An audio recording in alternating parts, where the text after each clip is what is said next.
I think we're going.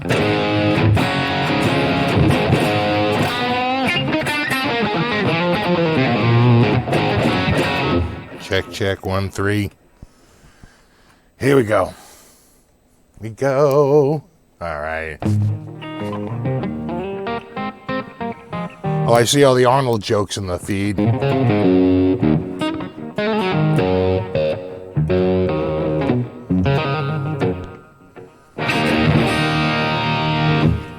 What's up, dudes? Who we got here? Justin, Ed, Resurrectionist, Bill Z, Peter Brown, Metal God, Beatmaster, Gary, Frank C, Metal God again, Wolverine, Mitch, RJ, Resurrectionist.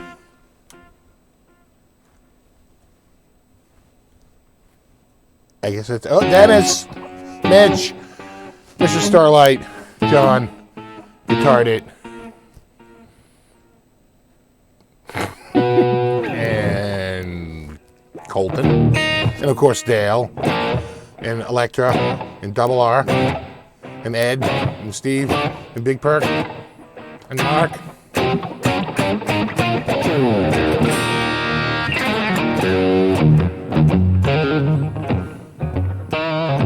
What's up, Mike?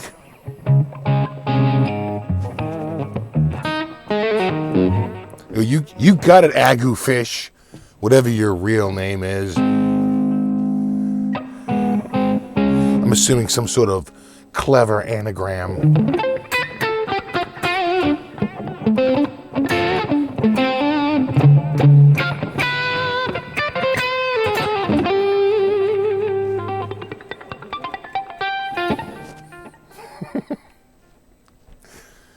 What's up, Paducah? What's up, Craig? Ted? What's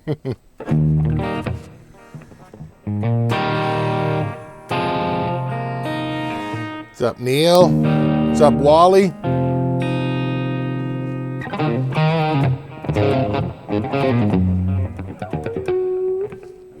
What's up, JJ's?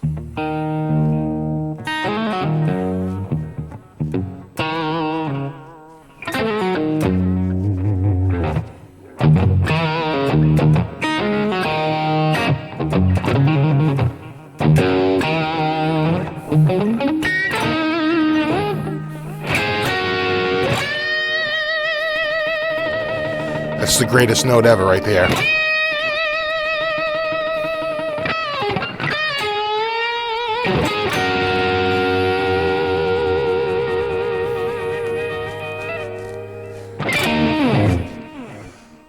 What an opening. I want to reach for a coffee, but I'm out of coffee.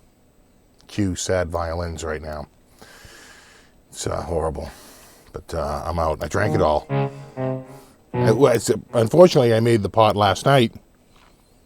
So this morning, between my wife and myself, we blew right through it. What's up, Tone King? Tone King and Agu Fish. Pretty awesome. Big Fly.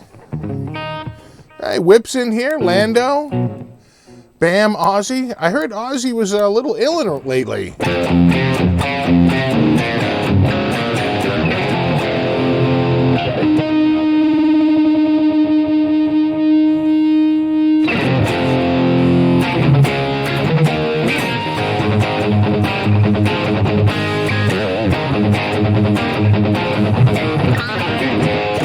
I think it was one of those things where, like, he wasn't doing well, and then went to the hospital, and then they sort of checked him out. Then he had a turn for the worse, went back to the hospital, and he's back checked out again. So I don't know what's going on with Ozzy, but as far as I know, on Ozzy Watch, he's still okay.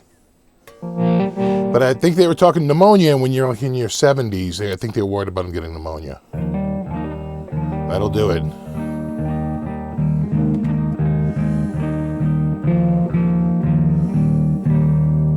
What's up, Jason?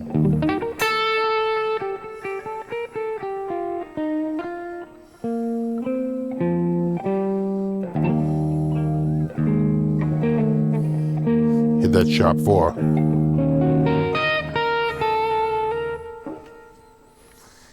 Yeah, I heard he was sick, right? So I don't know if it was a cold or whatever, or he got like bronchitis, and then what they're worried about is him getting like pneumonia or whatever. But yeah, it was a little scare. But the last I heard, he was back out of the hospital again, and that he was okay. Don't scare us, Ozzy.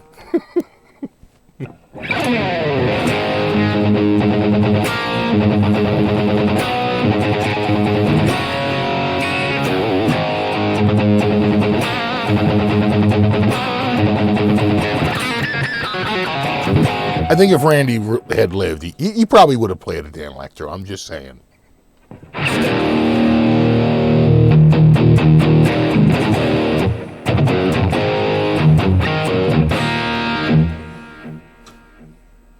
The All-Star Dead Band. Yeah, that's a crowded field. It's getting more and more crowded.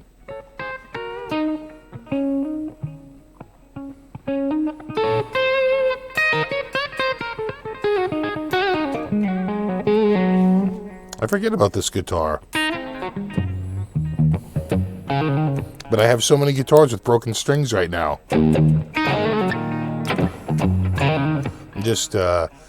I gotta go through a big restringing. I got like at least a half dozen guitars with broken strings. Yeah, the Dano sounds good, right? Right, Tone King?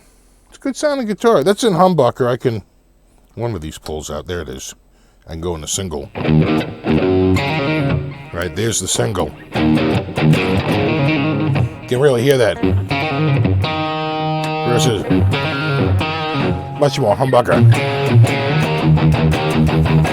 Versus when you single coil it.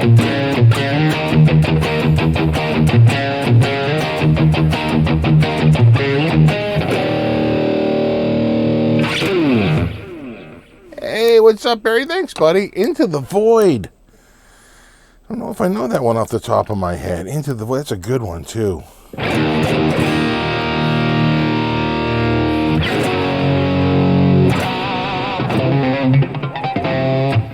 right, I'm trying to get into the I gotta get in a Sabbathy frame of mind.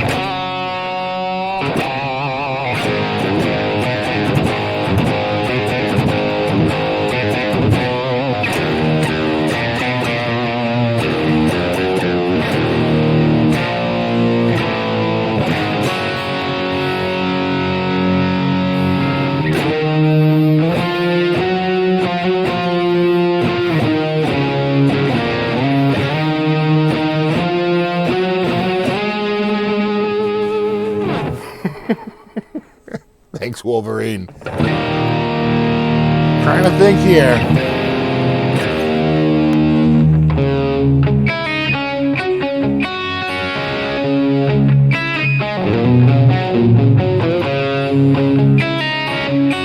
I'm playing the one song Agrifish knows.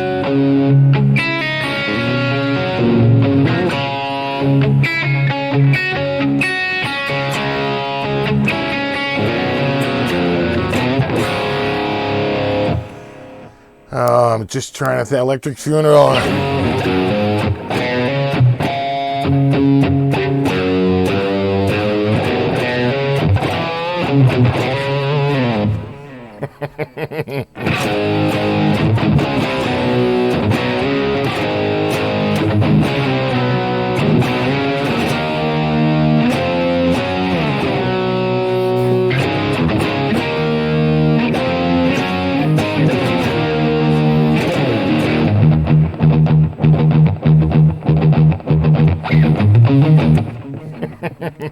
What's up, Belo?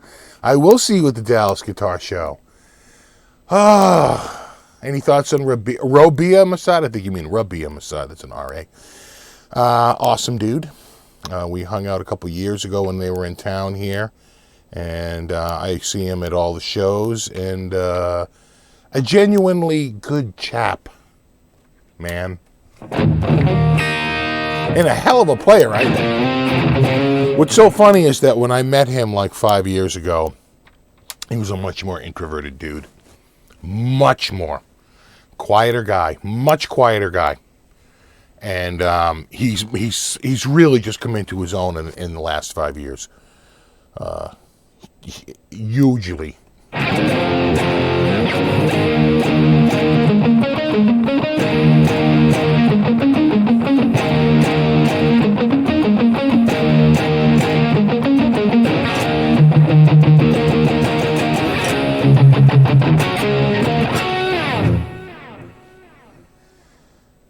Holy Diver. Holy Diver.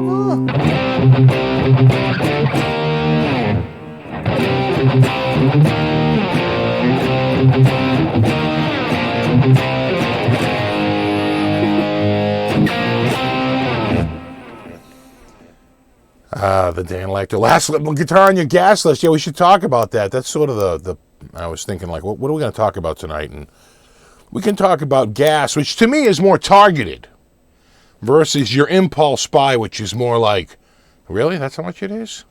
I could see myself playing that guitar because at that price, I'm willing to take a shot, right? So we'll talk about that in a little bit, but Super Knot. Oh, God, I should know that, but I don't.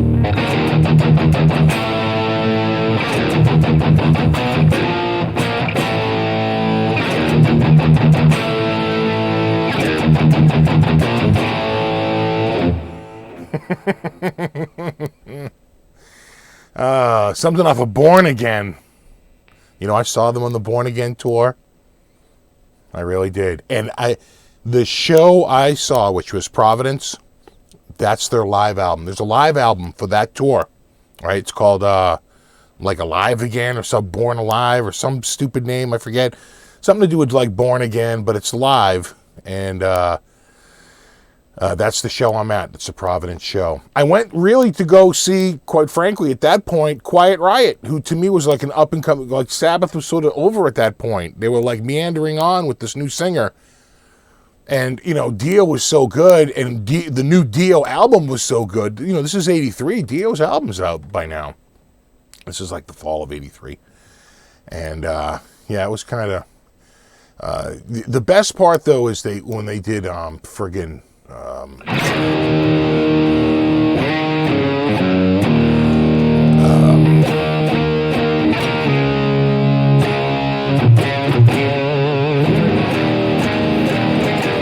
War Pigs. That came out great.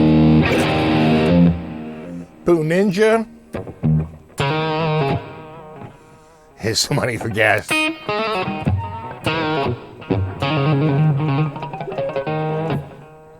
Thanks, buddy. Can't wait to get one. I have to sell something, though. Yeah. I was looking at guitars to maybe get rid of. I might have a few too many, if that's such a thing. I got another guitar coming this week that I am super, super excited about. It's one I've been sort of gassing on since the NAMM show.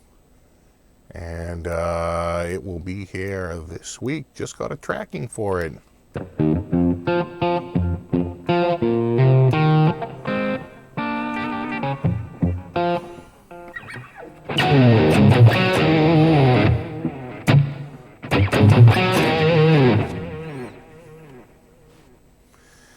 Trashed by Black Sabbath. Yeah, Ian Gillan. They had one good track off that album, right? Unlike Mob Rules and Holy Diver, which were both just friggin' masterpieces. I loved both of those albums. I thought Dio Sabbath was one of the more consistent Sabbath songwriting wise. You know, not a lot of filler, a lot of good main track. They hadn't been like that for a while with Ozzy. Right, their older Sabbath stuff with Ozzy was like that. Then it just sort of hit the skids for a little bit. Now they get Dio in there. They're all repumped again. Really good albums.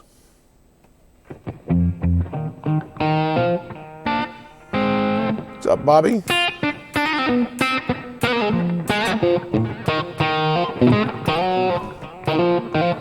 Are you going to see Kiss on the 26th? I literally looked at the floor plan. I scanned across, and there were only, believe it or not, next to each other, there were only two seats that were sold by the house. In other words, they weren't resale tickets. All the resale tickets were marked up $100. A non-resale face value ticket, about halfway across the floor, 2 tickets next to each other. Everything else was singles. With fees and taxes and all the crap that goes along with ordering tickets, the 2 tickets were like $460. And I was like, I can't do it. I can't do it. I can't spend $460 to see Kiss. You know, I'll hotspot Snapchat that shit, right? I mean, that's how I saw Snoop.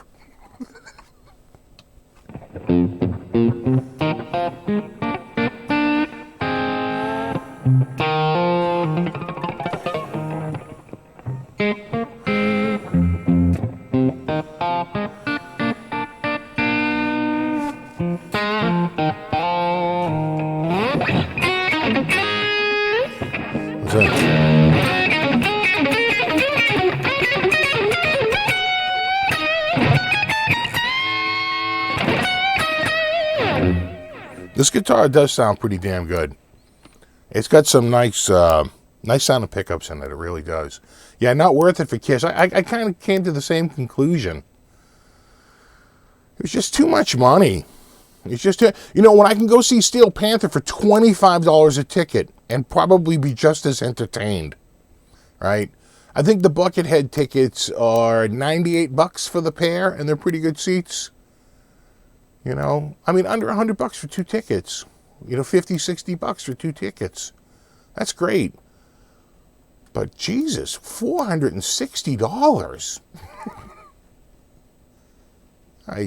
No.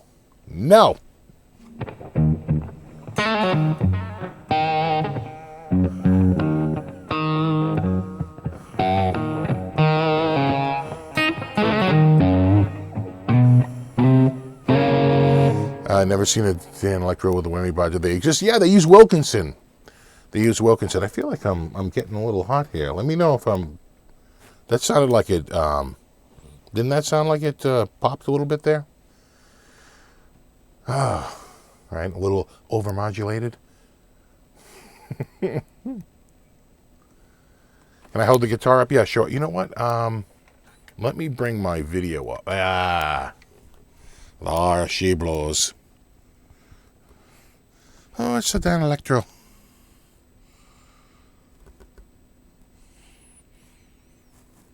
I believe this is the wooden body one, right? This is a spruce body. It's the Spruce Moose. Get in, Smithers. He's having an episode. And the slanted P90 is quite sporting. And the bottleneck headstock. The whole thing is pretty damn nice. I gotta say, Danelectro's got style. Yeah, $460 is another guitar. Thank you, Frank. And you know what? When it's over, I still have a guitar. Not just memories of scrutinizing Paul's vocal synchronization. Spend the night in forensic study with binoculars. He's off by 0.2 milliseconds. It's blue. It's I think it's called is it Midnight Blue, or did I just make that up? I'm going to call it Midnight Blue.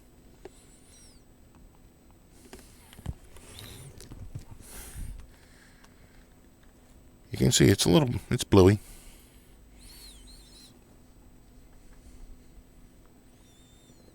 There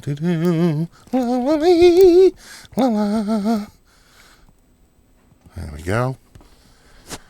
The hell is my coffee? I keep reaching. Got a drinking problem. There's not a cup in my hand.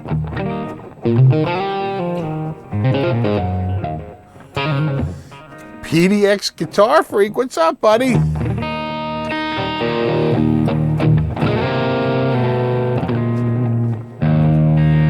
Looks like Cobalt Blue. Yeah, is that the name of it? Could be. I'm going to call it Midnight Blue.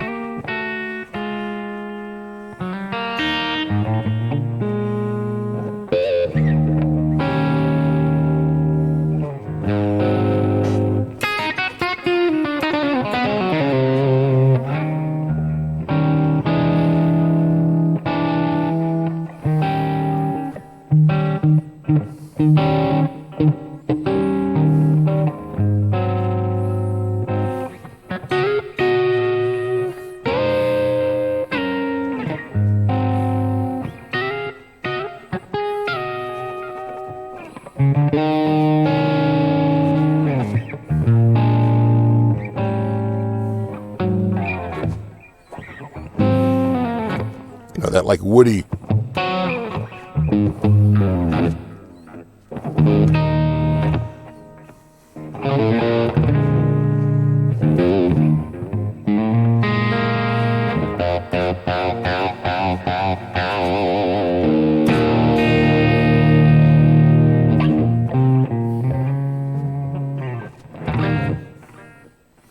Some Johnny Cash.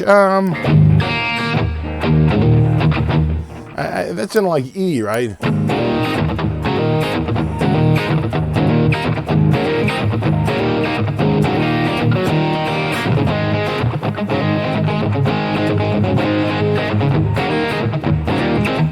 Right, it's almost like a. Right, he gets that little.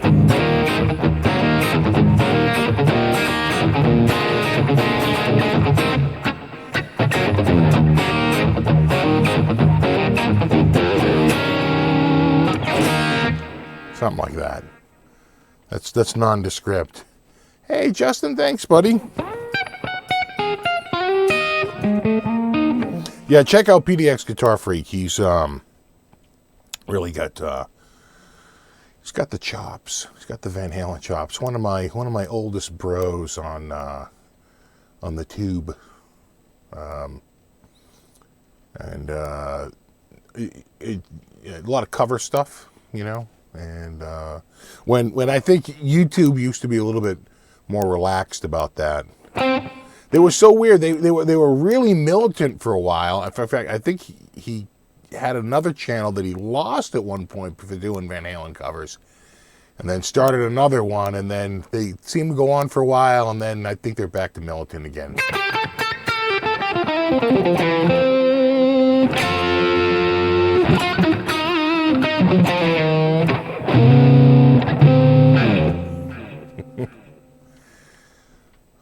Steve, have you heard of Carl Verheyen? It sounds familiar.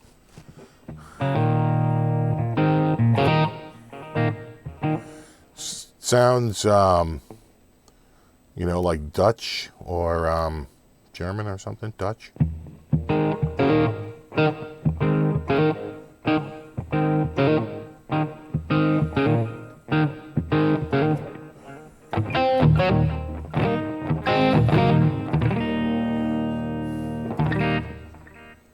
I'm loving this guitar. Well, we should probably talk about something.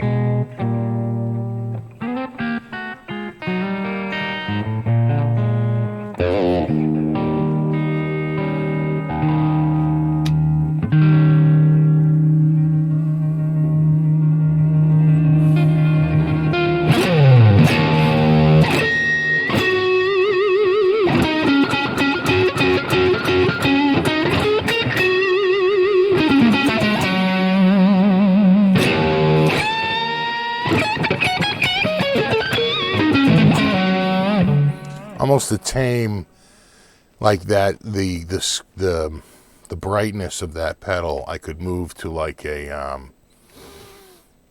like a squishier, like more what do I? It's hard to describe.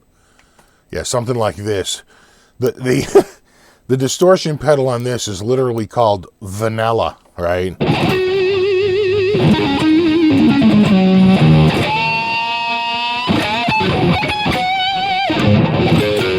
And that's on the neck.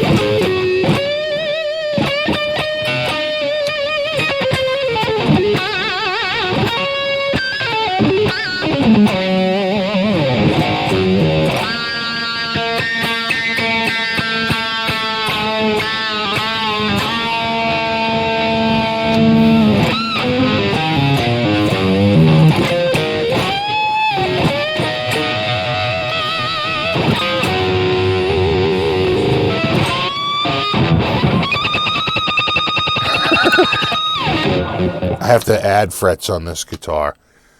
It doesn't have the highest fret. I think it's, so what is it, 15, 17, 19. Yeah, it's 21, but that 21th fret, it's barely. Yeah, I'm using THU. All right, that's a little over the top. That'll give me a headache. Let me go back to this one, which I've been digging. This is my new. This sound has been my new bay. You know what we could do? We could go through some of the patches if you want. If you just want to, go through some patches. Oh, hold on. I'm going to check some of these. If I send you my Hello Kitty guitar, would you play it on a live stream? Would I? Jesus. You'd be at home like going, stop. It's already dead. Stop. No, send it over. I'll give it a run through. Absolutely.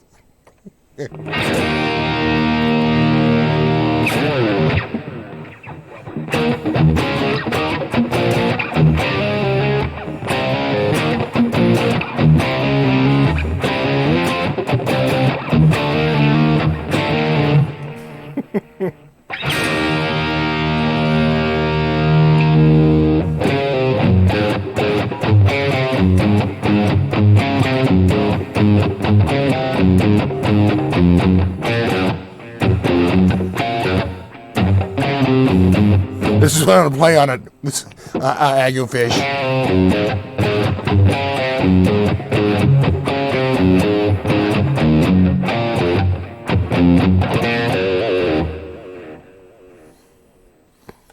I'm down, but I like your TH3 more than stock patches. Well, you got to go through and pull out all the stock patches that are good. That's what I did. I just went through and went, sucks, like it. Then I would copy it and put it to another bank, right? That's where I think Guitar Rig, I'm going to give Guitar Rig a little plug here, even though they haven't updated their software in like 9 years or 7 years, something like that. It's like a ridiculously long time since they've updated their software. I think they've just basically sunsetted it. I mean, prove me wrong, Native Instruments, prove me wrong. So Guitar Rig, I believe, uses a rating system with stars where it can rate each 1 through 5 stars. That comes in handy because you can sort all the banks, every single bank that's in there, by stars and filter by stars. And they have those tape decks. They have some kick-ass technology. I just wish they would update their product.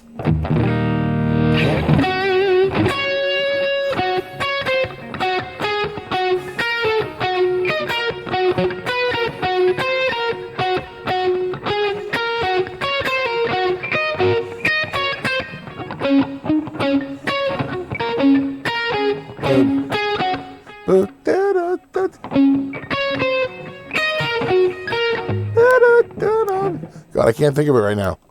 Do do do do boom boom.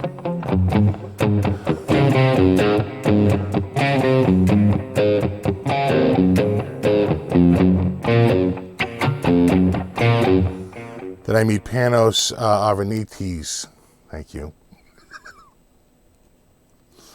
At the NAMM show, I did not. Don't forget, I missed the whole day because I was out ill and sitting back in my hotel room crying like a bitch all day. But so I missed one of the days, and not a lot of people were there on Sunday. So I did not run into him. Like again, like Mark from Tone Talk, I missed him too. There's a bunch of people I didn't run into that I know were there, and they posted a bunch of stuff. And I'm like, God, I never ran into them. But the show really is that big. It really is.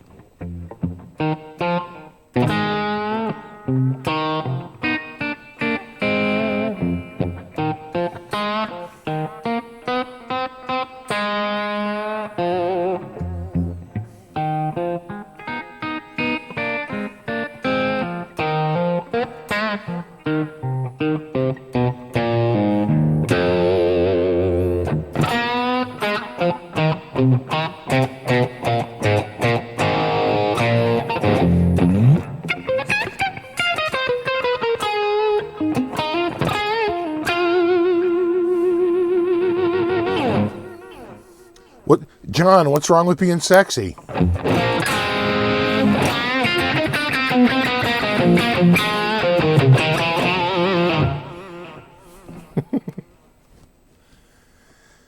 Ah.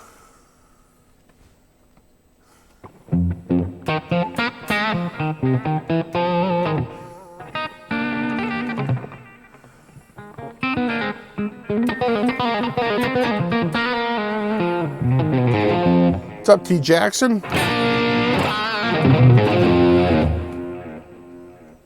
Just had a killer steak, yeah. It happens. They had restaurant week up here in Mass, so it's been some good eats around here for short money.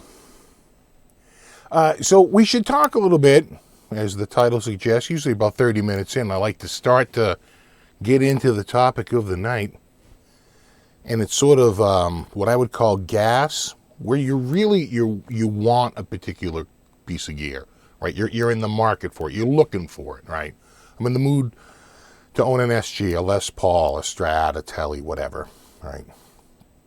And so you're looking for it. And it could be even much more specific than that, right? I want a particular year, a particular set of features, a particular model, or, whatever. There's so many differentiators out there that you can go by. But the reality is that you're on the hunt, right? You're looking for one.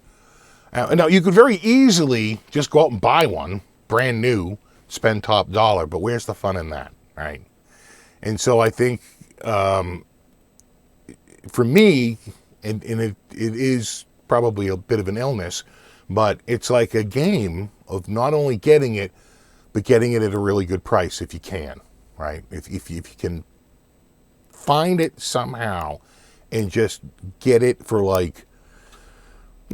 the continuum of prices, right, where one end is, kind of high and one end is a little lower.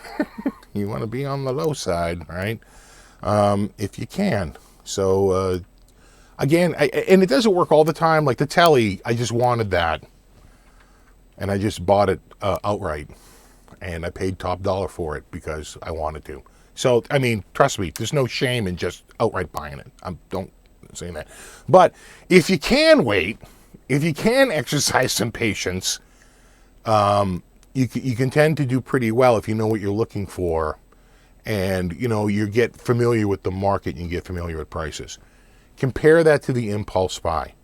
The impulse buy, looking around and just looking at all the guitars I've purchased over the years, I seem to do better on the impulse buy, and here's why. The only reason I'm buying it, it's almost like a chicken and the egg syndrome, right? When you're looking at causation.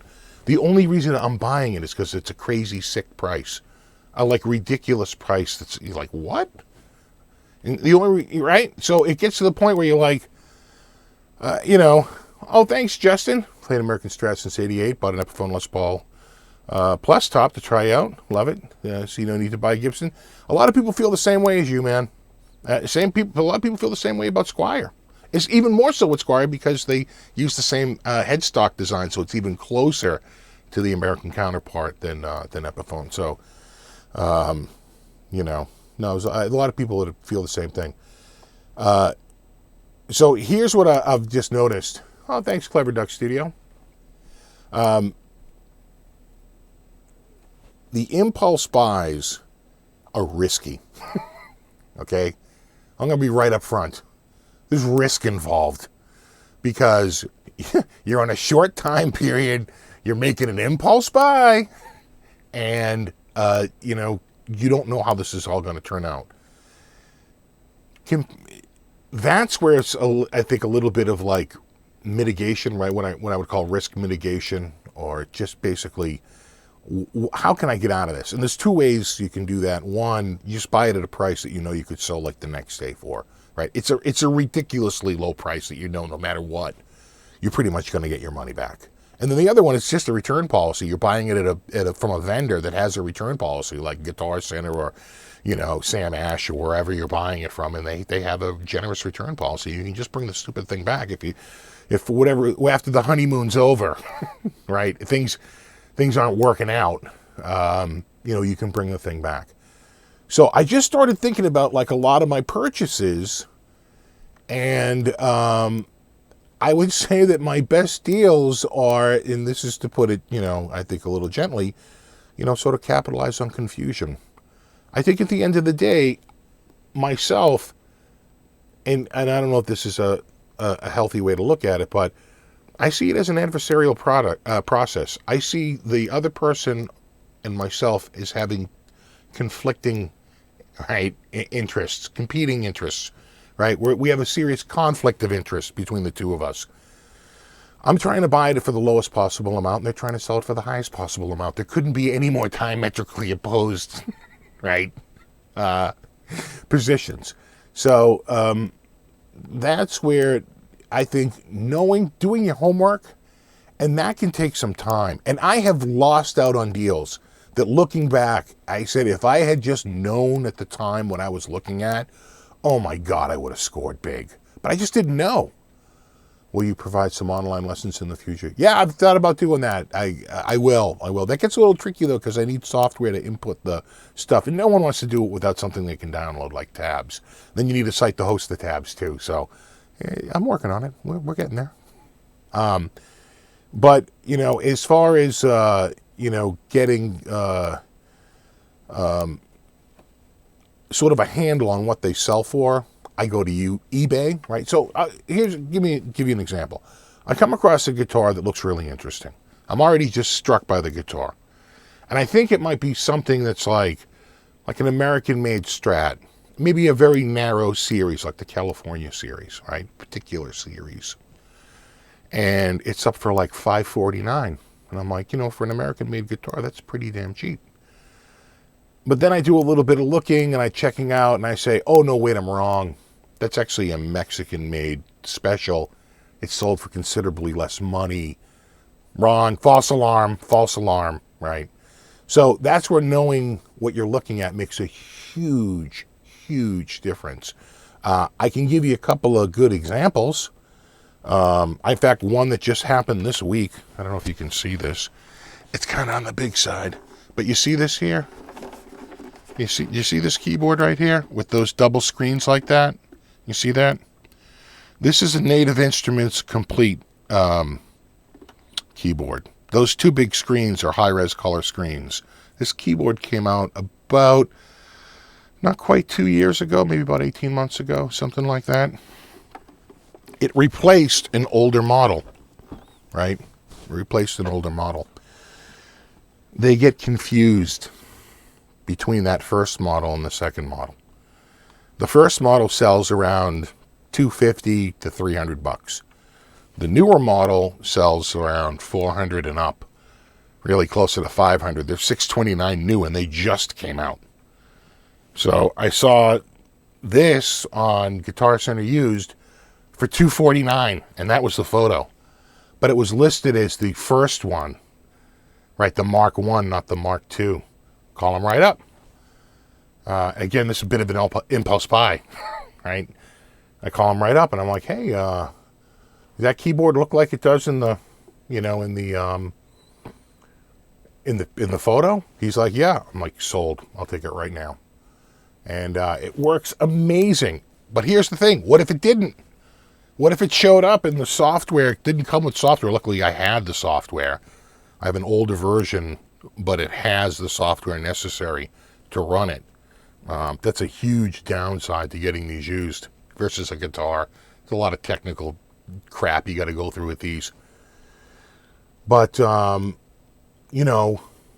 plugged it in. It worked gangbusters. But what if it didn't?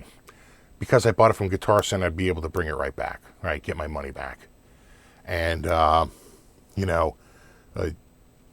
don't even have to worry about selling it to somebody else and resale. That's where Craigslist can be a little trickier.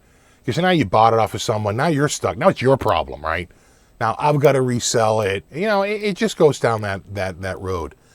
So I think for me, if I find a guitar that I just decide that day, you know what, I'm buying one of these, right? This is one of the ones I want to buy. I'll go on eBay and I'll look at completed sales, ones that sold, right? I don't care what anyone's asking. People can dream all day. So, but I'll look at sold items and see what they sold for recently. Give me an idea of what people are willing to, actually fork over for the guitar. And look at those quality and compare it to the quality of the one I'm looking at. If those are mint and it's like right around or less than what I'm looking at and this one's kind of beat up, right? It's like a give up on it. You're never going to get your money back on it. I think I very rarely do well enough that I'm ever going to make more than a few $100 off a guitar. You're just not. Not if you want a fast sale. I mean, sure, you can sit and hold out for a long time. And even then, you've got to buy it really below market. There's a lot more guitars out there than than there are buyers, I think. I think it really is a buyer's market at this point. But again, it depends. Certain guitarists will get certain more money. And again, it's all about knowing what you're looking at, doing your homework, having an idea of what the ballpark is going to go for, what's been changed in it. Did they change the pickups? That is the number one killer, is taking something out and making it non-stock. Your upgrades will almost always kill the value. You will do much better to throw the original stock back into it and sell those upgraded parts separately. It's almost always a better outcome. What else can I tell you about it? When I'm gassing on something and I'm really looking for it, when I finally do find it, it really is an impulse buy. Like this, I was sort of looking for a complete. I had the Machina, and I really like the Machina. It's been working out. I like the workflow in it. I like everything about it. I said, well, maybe I'll get the keyboard version if I can get it for a good price. And when it showed up at that price, I was like, damn, sold right on top of it. So, it's just a matter of picking, what you're comfortable with spending and sticking to it. A couple of bullet points: don't fall in love. Will break your heart. It will, trust me. Show me the hottest guitar in the world, and I'll show you guys sick of playing it. Right? That's a play on another idiom. Do your homework. Know what they're worth. Know what you're going to be able to sell it for very quickly. If it's a player's Strat that you see all day at like $450, $499, and it's up there for $299, green light. I mean, right? I mean, this is it. This is what you've been waiting for. You're getting it way below market. And if you're buying it from a place you can easily return it to, someplace like Guitar Center, or like I said, Sam Ash, or I almost said Daddy's, but they're dead. You're right, but you know what I'm saying. A place where you can do a good return. It just takes all the pressure off, because if you're, for whatever reason, you're not smitten with it. Under those rules, where I can return it easily, I'm more likely to shop online. I'll shop and buy nationwide through Guitar Center. It just opens up a much larger pool of instruments, to choose from. And then a lot of times, like 9 out of 10 times, if it's anything that I think could be injured, anything where the condition of the item is really a factor, like a guitar, I'll have it shipped to the store, almost my closest store, almost all the time. And a couple of things: I don't want the guitar box. It's hard for me to dispose of it. And 2, I want to open up in front of those guys, and I want them to see, look, it's got this problem. I once ordered a Kramer. In fact, I saw it up on Craigslist for sale like about a year ago. Obviously, it's sold to a local. I once saw a Kramer on there, right? And it had, a 4-bolt. It had a 4-bolt neck, right, with a plate, right, like a Kramer would have. But in the middle, right through the serial number, it had a 5th bolt, right? It had like a friggin' another bolt through the middle. And you say, like, well, why would you do that? For like extra stability? I thought the more likely reason was that he drilled right through the serial number, right? He didn't know how to get rid of that serial number without scraping it off, and threw a bolt through it to sort of like cover up the serial number. And as soon as I saw the 5th bolt, I was like, guys, I'm out. Money back. And they did. So I think that always weighs in the back of my mind, like versus like a play I'm doing on Craigslist. I bought an Ibanez really cheap off of Craigslist one time, like $260 for, it had the IBZ USA pickups. It was like, little radius, right? Like a 540 series, 540R like $260 I paid for the thing. And I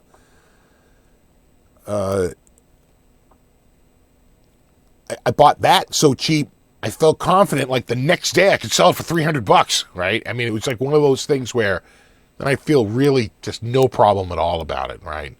But again, that's not every purchase. That rosewood neck telly, I just bought straight up, knowing it was going to be cheaper in about 12 to 18 months. That's another thing. Let me just give you another little heads up. Having looked at Guitar Center used for so many years now, I mean, year after year after year, if I just look back, I have been like really following that website on a daily basis for a good 6 years, all right? A couple of things I've noticed. One, stock ebbs and flows. Right now it's down. You know why? People are getting their tax returns back and they're spending them. So inventory's down a little bit right now. The higher inventory is really like later in the summer, and you can get some good deals. Look also at around the beginning of the month or the end of the quarter. They seem to do pretty good with new price drops. I seem to notice around that time. What else can I tell you about Guitar Center used that I've followed? Mainly that whatever guitar you're looking for, when it comes out new, it shows up in spades on there 12 to 18 months later. So when I got my telly, right, my rosewood neck telly, you couldn't find one used. They were brand new, they just came out. Couldn't get one. It took quite a while. I still didn't see them. I kept checking for them and checking for them. It took about a year before they started showing up on the used market there. Now there's like a half dozen of them, right? It's a saturated market because they've sold so many of them. And like anything, someone fell out of love with it. Now they're going to throw it up there and get rid of it used. I would say if a guitar comes out, like there's like a new contemporary Squire you're all hot to get, check it in about 12 months. You'll probably save 30 to 40% right off of retail. There'll be a glut of them between the 12th and the 18 month, or like 12 and 24 months out. That's when you're going to get your best price. Then that bell curve is going to go back down again, and prices are going to go back up again. I saw it with Classic Vibe. I saw it with Vintage Modified. I'm seeing it right now with those rosewood neck tellies. You see it over and over again. It is literally supply and demand playing right out in front of your face. Yeah, the missus did buy the rosewood telly. Not all of it. She paid it off for me. So I put a deposit down and she covered the rest. I've been good, Eddie. How you doing, buddy? Steve, what do you think of reverb? Reverb can be good. The problem with reverb is it's a more sophisticated seller. It's a seller like this keyboard here. That guy would have looked up every single version. He would have done what I did.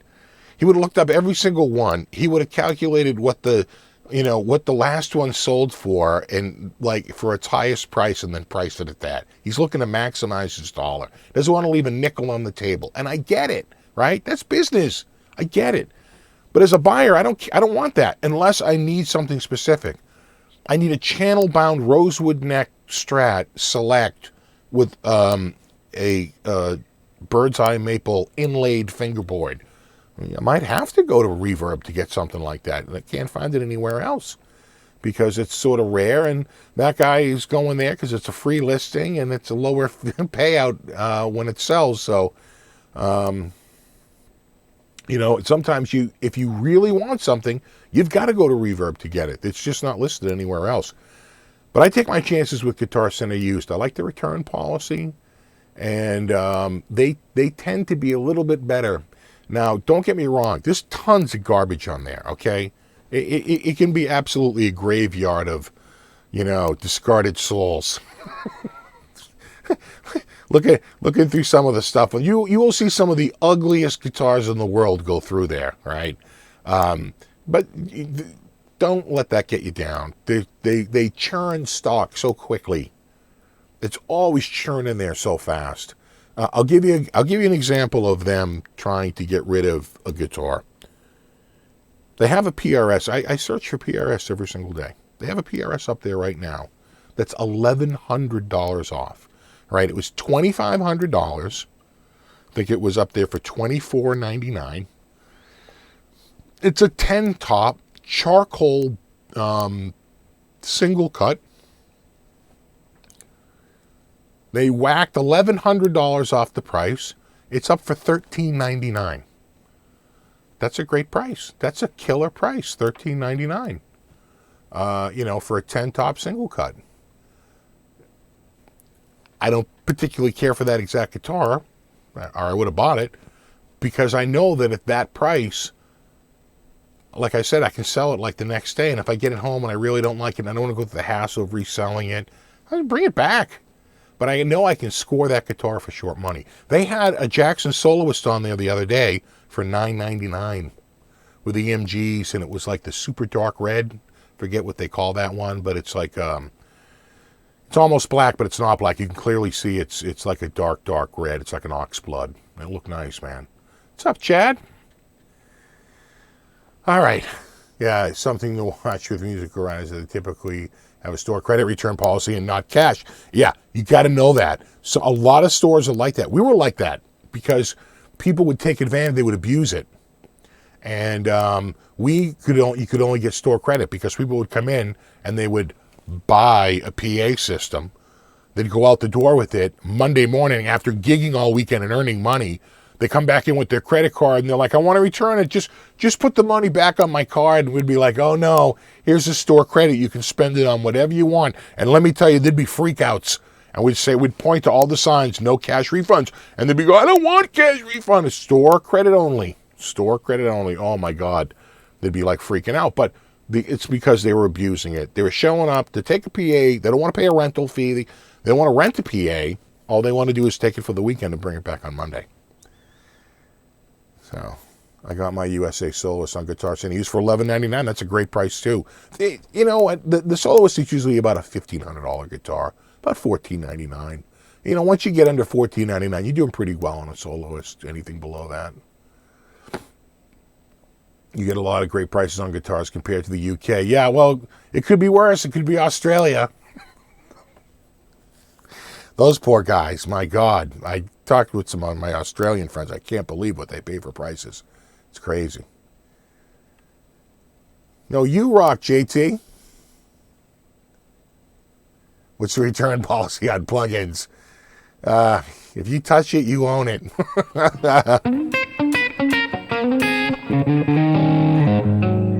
So I would just say, to wrap it up, on a targeted item, do your homework, look at completed sales, figure out what you're comfortable spending on it, and then bide your time, be patient.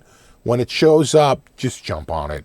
Especially if you have some, what I would call risk mitigation, which is basically a nice way of, complicated way of saying a return policy. You can get all your money back and you don't have to deal with it, right? On an impulse buy, just know what you're looking at. And again, especially on an impulse buy, risk mitigation. In other words, a return policy. Because you're going to get home and you're going to say, wait a second, this isn't made in America, it's made in Mexico, and it's actually sold brand new for half the money I thought it did. And I was confused. Right? So again, that makes a difference. It's not so bad when you're playing them in person, but I buy a lot of stuff online. It's the way you can really score. Is through online sales. If I had to limit it to whatever just showed up at my local store, it'd be a lot fewer guitars for me to check out, by far. Ever bought anything from Sam Ash Music? I don't think so. Maybe online? That's a good question. I don't think so. New Zealand is worse, yeah. We go to Australia for better deals. Wow, that is bad.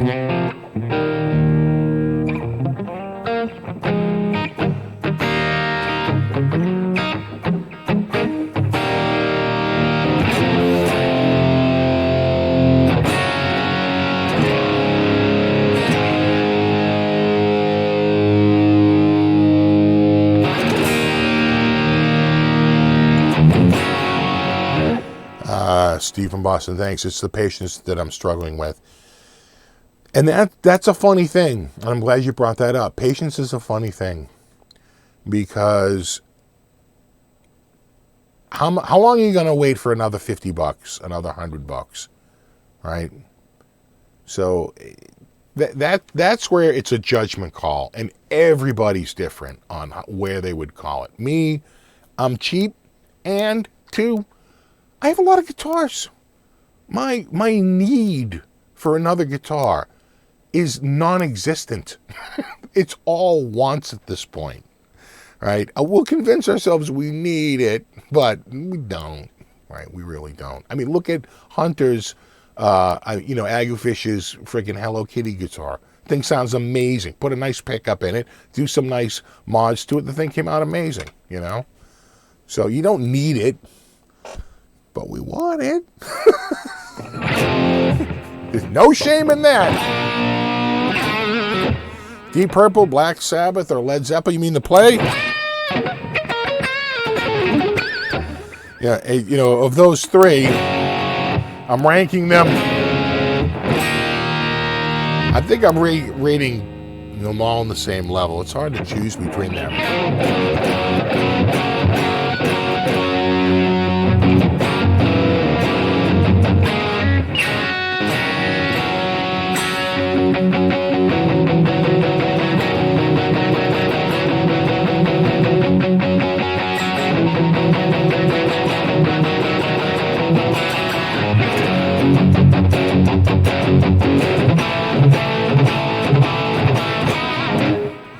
When is a good time to lowball on a used guitar? So it's been up for a month. Okay, guitar. Here's a little tidbit for you. Guitar Center won't even talk to you unless the guitar's been up for 60 days or more. Right? That's a hard fact with them. 60 days. They can't even they can't do anything on it for 60 days. They have a policy where every guitar has to sit on the shelf for at least 60 days to get the price that they're asking for it. After that, they usually lower the price. The only time I've really negotiated with them is sometimes I've called up and say, is that the best you can do on it? And they say, you know what, on like a $299 guitar, they go like an extra $25.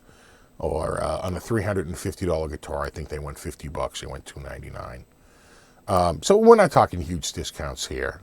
The best one was that one, the green Strat, which again, I probably could have got for even less. The white Strat, they priced it at $275. That's your problem. Again, I'm not here to correct your stuff. That one they had up for $10.99, marked down to $7.99, and I said, guys, I'll give you $5.99, and they took it.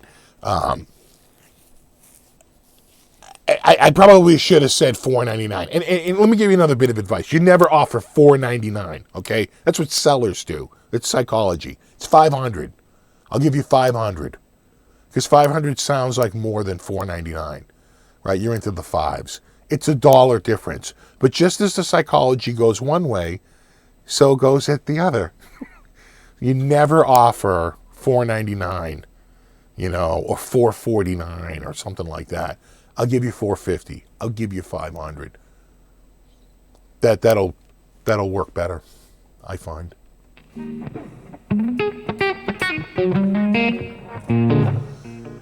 Yeah, having patience is hard because how much you're going to have to hold out for that last little bit, and so you have to just find it a price. And I'll give you an example. I don't know. Oh, Jesus, it's out of sight. It's over there. The Strat, the Fender, the Strat. Saw one a few years ago. It was $9.99, $9.29. I think it sold. It was up at like $8.99. I figured it would shoot up. It ended at like $9.19 or like $9.20. I couldn't believe it. It was in like mint condition with the case and the case candy and everything. It was like a freaking time capsule.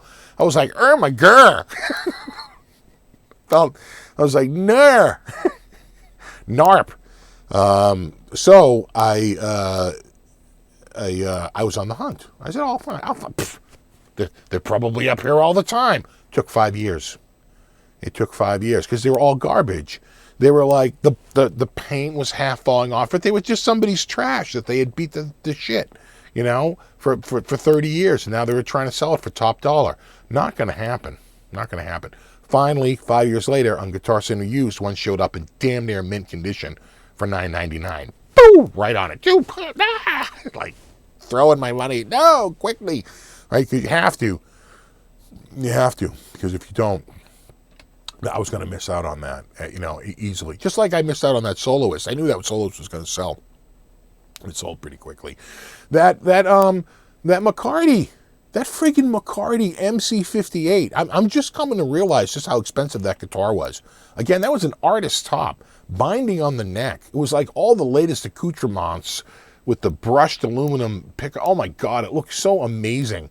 $18.99. That is low. That's less than half price on that guitar. I couldn't get that out of PRS directly for that kind of money with even a massive artist discount. It's cheaper to buy it from Guitar Center used.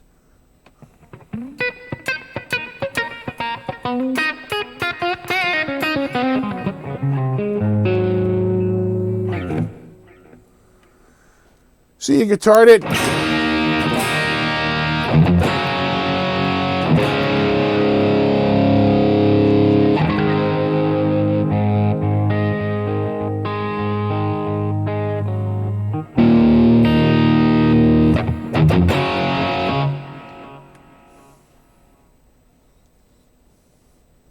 What's up, Das Metal?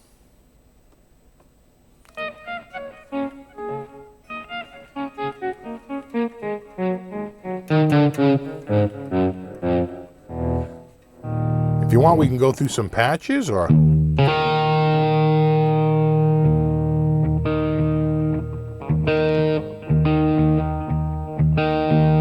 kind of liking this one.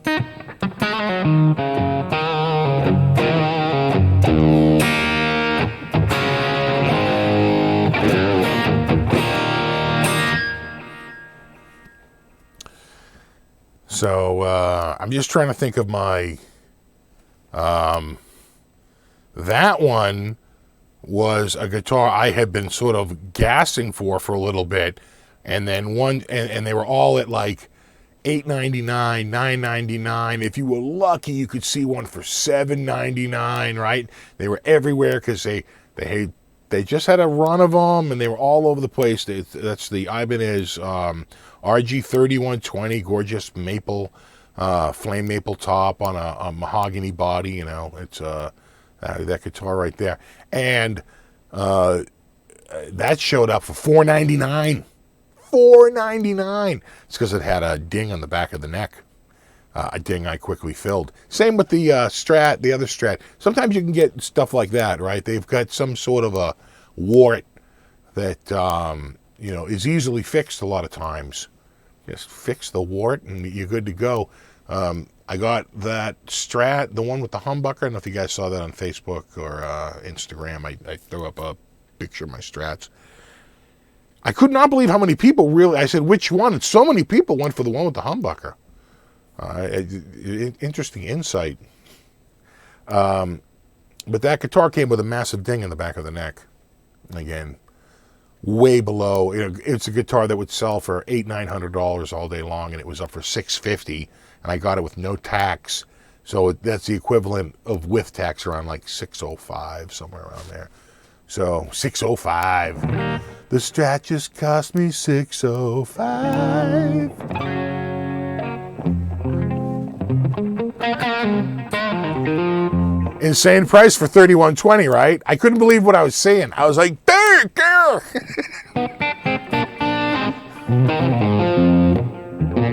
Yeah, you want to do some patches? Yeah, we can go through some patches here. We can do a little patch. A little patch and go.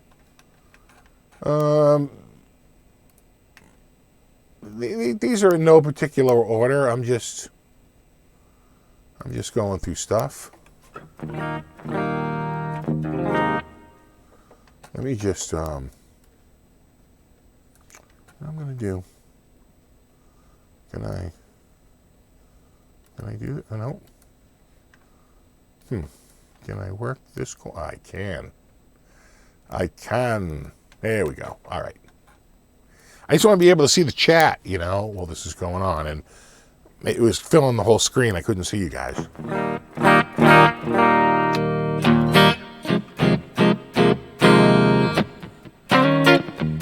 This is called Small Amp Clean. It is what it says it is.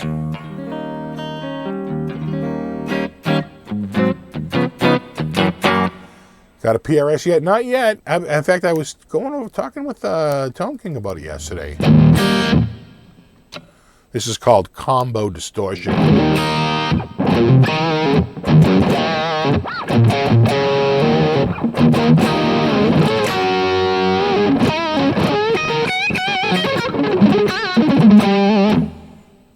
That's pretty good. Small amp with a ribbon mic. That's why it's so bright, right?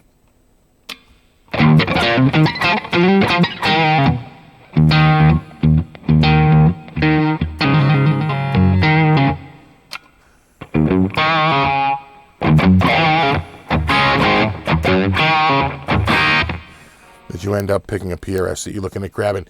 I'm looking. I'm looking. I'm still getting over missing out on the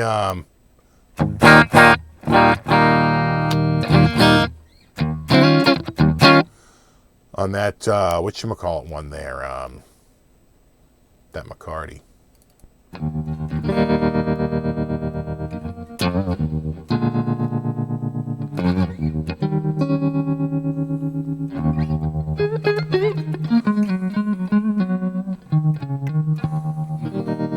Should you get an SG before a PRS, in your opinion? Yeah.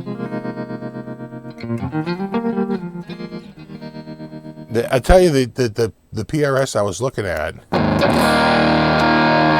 man, that's so like Sabbath.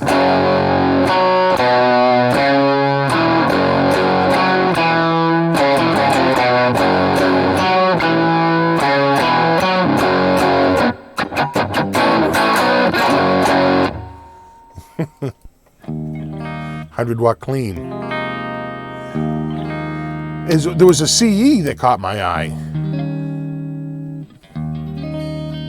I thought it looked real nice. Sometimes, usually the CE tops aren't nearly as nice as the customs, but once in a while, there's a top on a CE that's like, kind of like that. And then there was another CE out there that was sort of shorter money, but they had changed the pickups with Duncans. Like a lot of times when you find the cheaper PRS, they've changed out the electronics.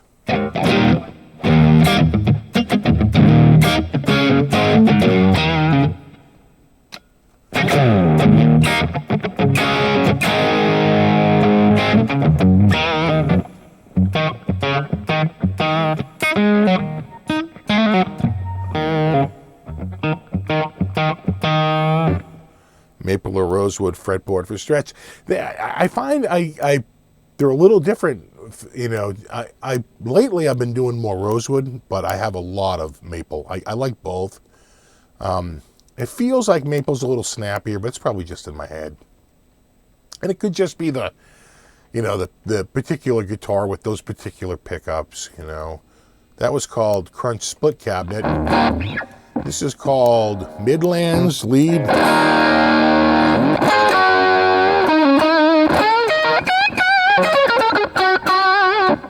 Very simple sound.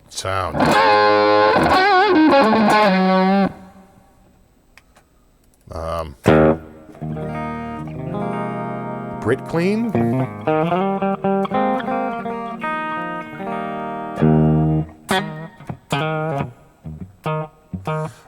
They don't really use ebony on Strats. They did it like once or twice, but not really. An Elite series in the 90s and a couple years ago.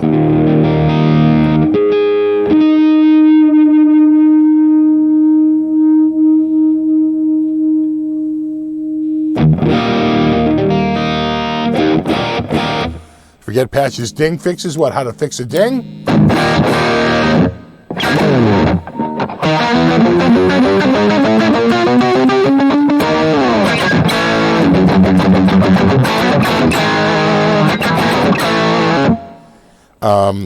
Well, there's a couple of ways. You could steam out a dent, but there has to be a break in the finish for that to work. If the finish is never broken, then it's hard to steam it out.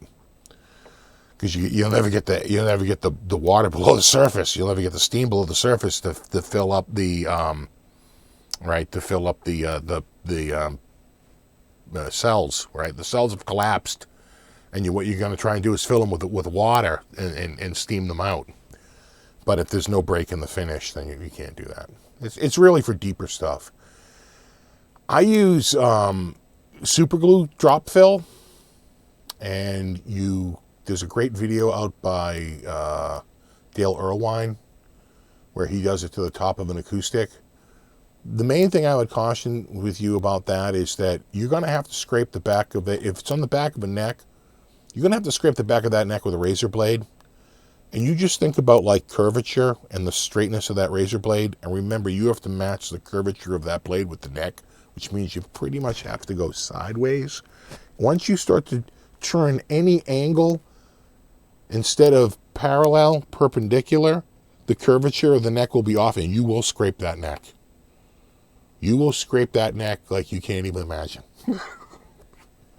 So, just be careful with that.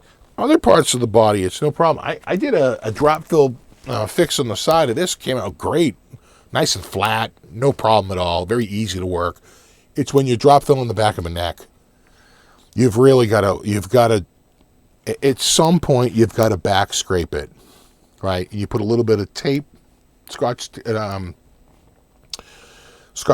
You put scotch tape because it acts as first of all, it acts as a nice little glide. You only expose the razor to the width that you need to scrape, right? You don't want a big giant scrape. Only the part that you're gonna scrape you want to have covered. So you put scotch tape over the bottom of the razor, right? I don't have any scotch tape, but I do have a razor right here. Put a little scotch tape over it on one side or the other. Then you have like one little section in the center of the razor that's sort of exposed, right? And you're dragging that over the mound of dried super glue on the back of the neck or on the face of the guitar, the back of the guitar, whatever you're going to do. And eventually you're going to have to get that pretty flat. And again, you've got it all taped up because you don't want to spread out.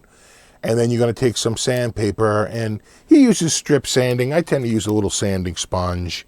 You've got to be very nuanced with it, but eventually, very gently, you'll get it straight, and then you have to start to go through polishing pads. And by the time you get to that last polishing pad, it'll be like a freaking brand new neck or a brand new area. You might see it, but you won't feel it. It's sort of a weird thing. Again, there's a wonderful video out there by Dale Earlwine at Stumac, right? Stuart McDonald. Check that out. There's Jay Parmore here. Hey, what's up, buddy? So we were going through these patches.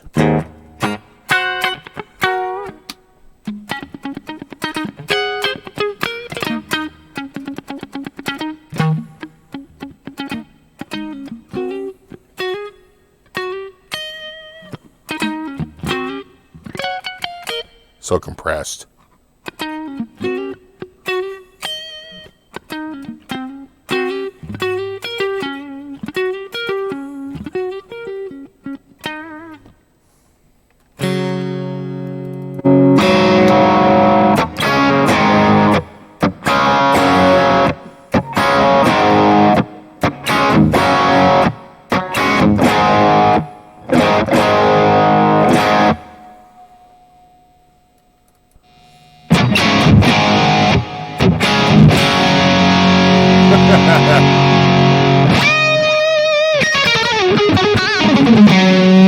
These are the patches you live for.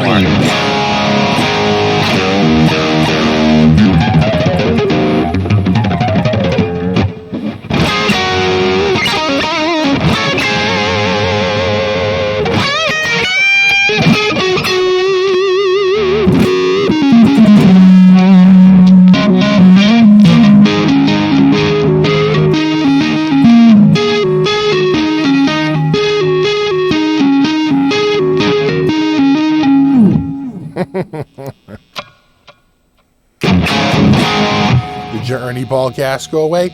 Yeah, I go in and out on the Ernie ball. Yeah, probably right now. I tell you what I'm gassing on, and I'll have later this week is a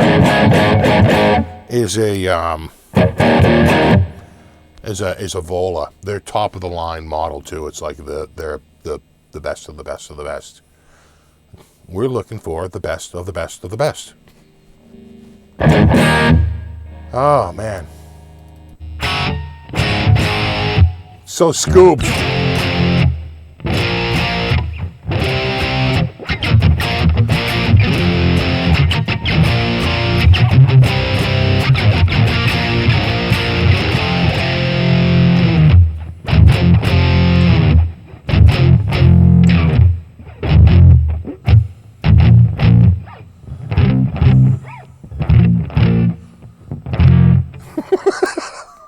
Yeah, it's got some low end to it, huh? Yeah, PDX, you're right.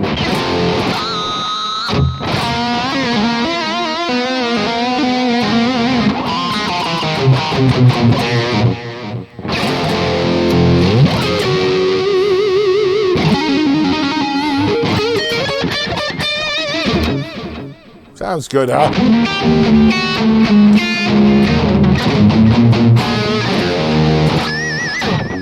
Jay says, just received my Vola a few days ago. There you go. I love it. Yeah, good stuff, right? They're good. This one's called Dark Clean. I feel like I'm out of tune. I'm hearing those.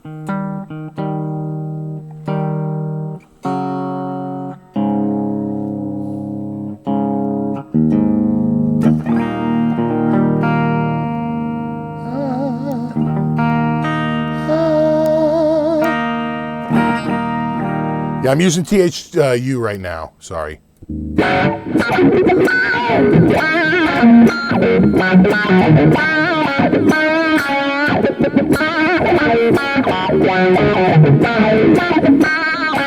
It's an auto wah.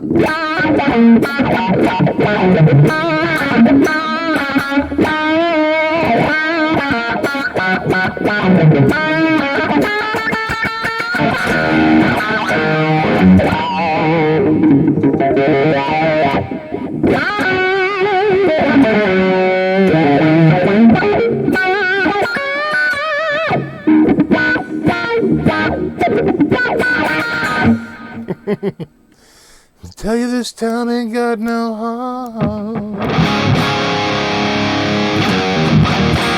What's up, I Rock the Blues? These, what string gauges?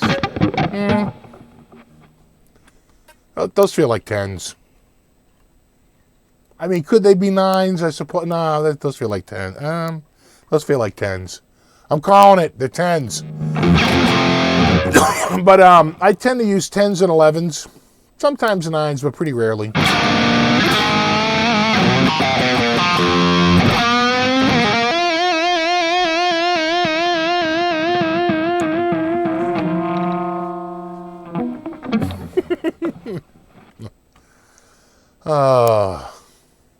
See you, Metal God. Thanks for hanging out, buddy. Play your most expensive guitar. Yeah, what is the most expensive one? That's a good question. I'd have to think about that. I think it's in the attic, right? Is my Larrivee the most expensive? I suppose that, is it the Rosewood Neck Telly? Like, in terms of, like, actual dollars spent? Like, forgetting, like, retail price? Because, clearly, like, the Strat, the reissue Strat would be more, like, in terms of retail, but... Is it time for the SM1? Should we switch to the SM1? I mean, I don't know.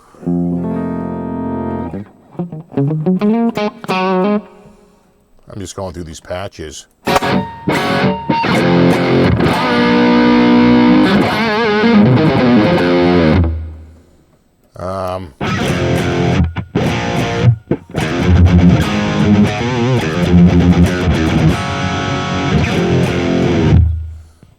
That sounds pretty good.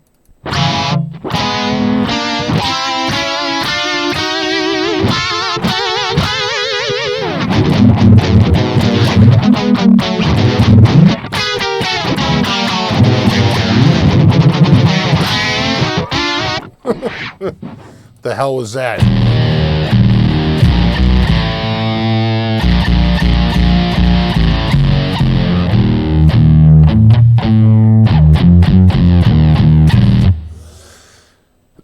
Hold on. I just saved your life right there. Yeah, we can do the SM1. It's like a Vox. It's like so.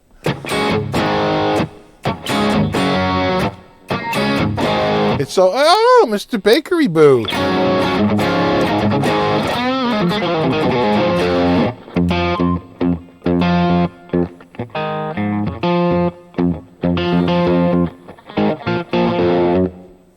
Let me go get the SM1, and I will be right back.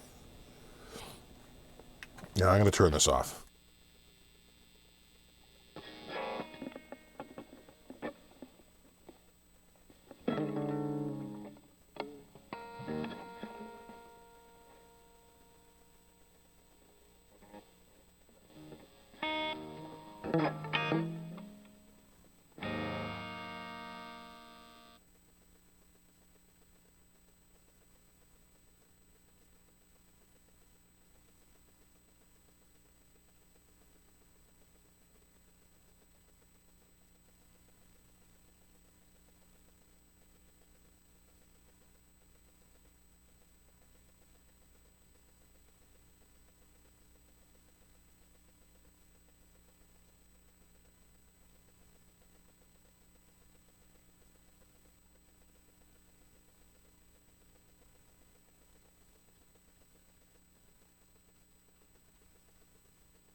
All right. All right.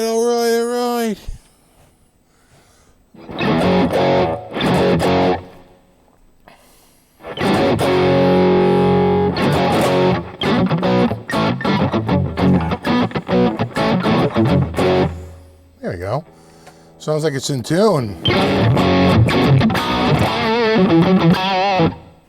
That's a 15-watt boosted.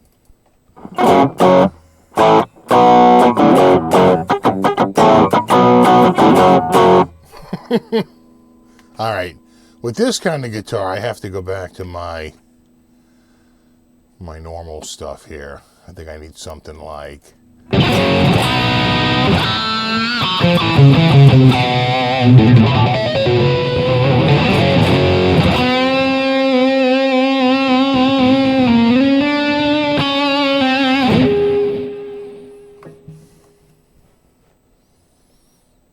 All right. Have you guys talked about Mark Agnesi going to Gibson? No, I heard about that. That looks pretty awesome. Good for him. It's going to be like a product manager or something like that, right? Product dude.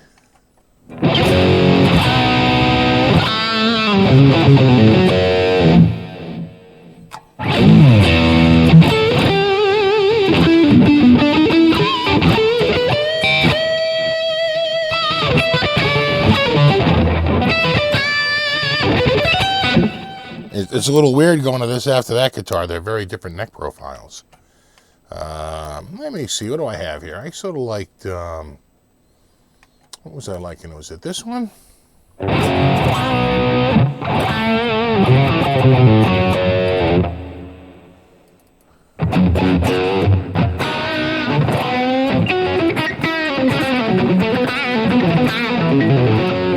There we go.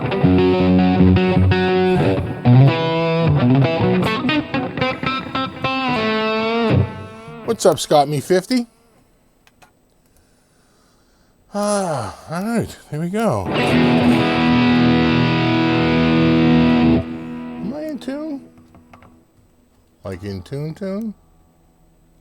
Wow. Hey, he's out by about a quarter note. I'm in tune with each other, but not in tune.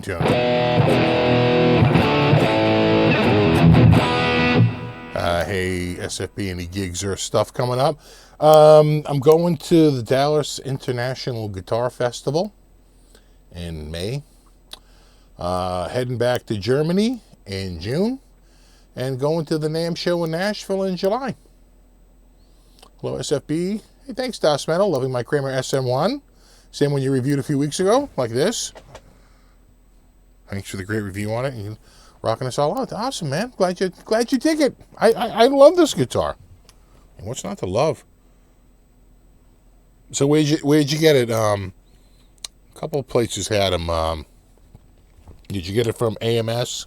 Or who was the other one that had it? Was it Adorama? There was a couple places that had them for. I thought it was AMS, American Musical Supply, but there could have been somebody else too.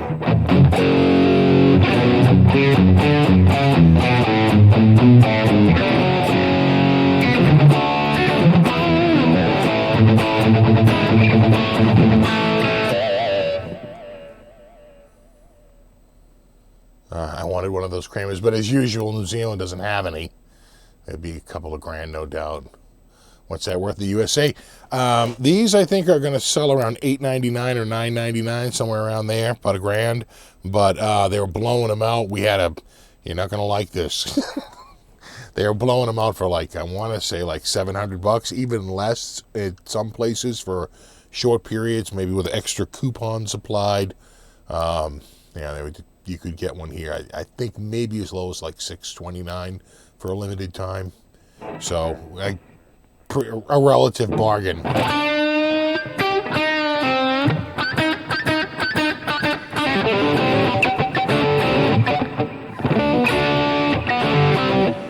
Very cool guitar, Steve. Which Vola model are you getting?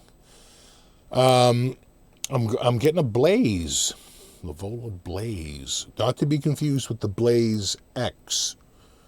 The Blaze is... I'll go to their website and check it out. It's like a flame maple top, super strat, a couple of humbuckers. I think it has arcane pickups in it. And it's got all the wood bling, blingy, wicked blingy neck and all that stuff. It's a 3-piece maple neck through, I think with mahogany construction and the flame maple top, carved top, Floyd Rose, I think I mentioned that. That might be it. Yeah, AMS. 656, 627. See, I think it depended on the minute you went on there. Some people say it's 656, some people say it's 627. It was a moving target, but it was still a pretty relatively good bargain. And someone said something like Amos said it good 700, so got it right on them. So missed the 700, but got it from Sam Ash, right? So they're out there,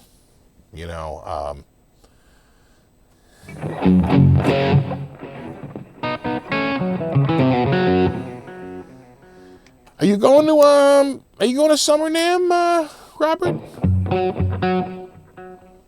Those Vola Blaze look nice. What do they go for? It's their most expensive model, and they'd be the first to tell you that. I think that's their premium. It's like their sort of reference standard. So it's up there. I'm gonna buy it.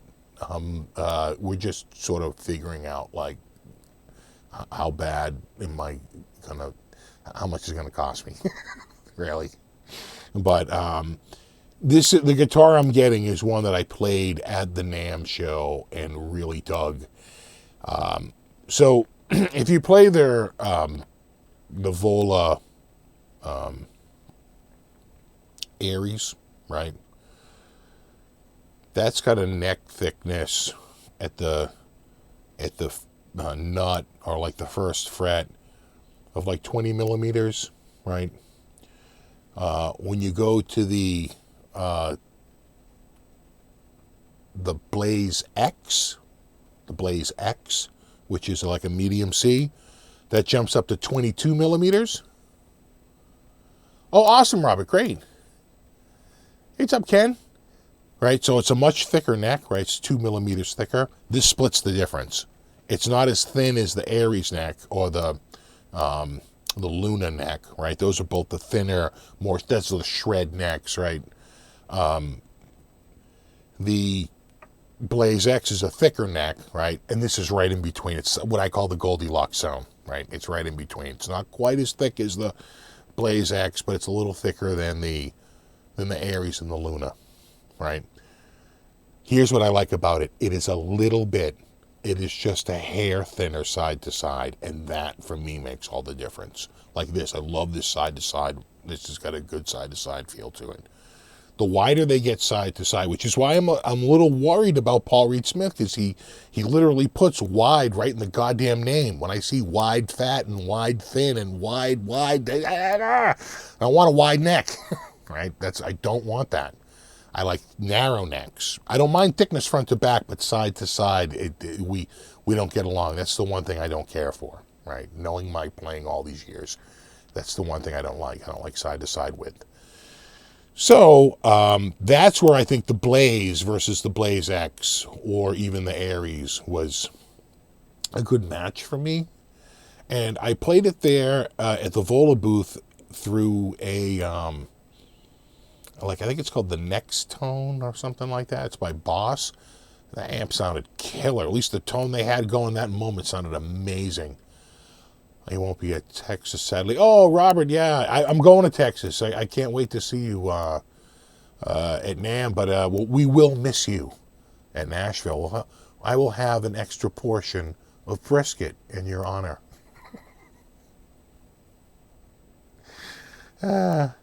See you, Todd. Thanks for hanging out, bud.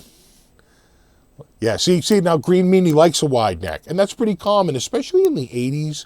That was sort of a thing because classical had really taken over, and wider necks became sort of a thing. Started really with Jackson. Jackson had a slightly wider neck. And then God Kramer had one that was really wide. I had one of those necks. They were ridiculously wide. I didn't care for it. I like the thinner side to side. Front to back doesn't bother me. Side to side does bother me. So just knowing myself, I just, that Blaze X, I kept going back to it. And then I've been in talks with them, and they said, they just told me the other day, yeah, hey, we shipped it to you. It'll be there this week. So it should be here at some point this week. And I'm going to be super freaking awesome. Dave Durango says, hey, guys, I do guitar stuff on my channel. Some of you might like it. It's tough to grow it. Yeah, dude, tell me about it. It is tough. There's a lot of players in the market these days compared to a few years ago. Taking off, Fezler. Thanks for hanging, bud.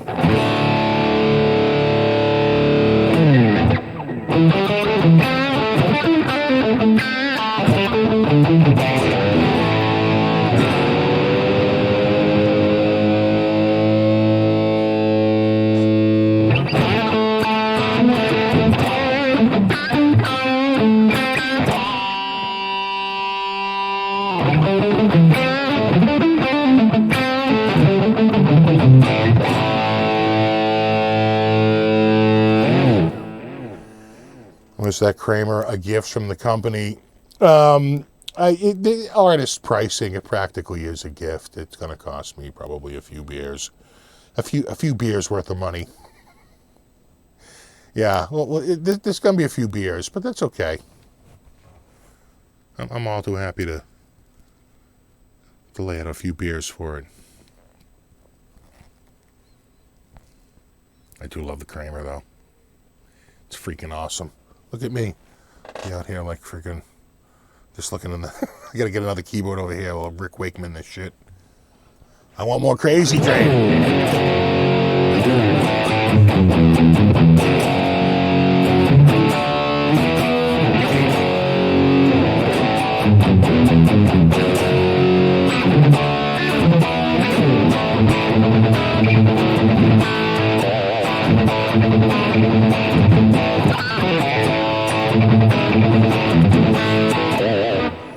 Fantastic about the Blaze, thank you.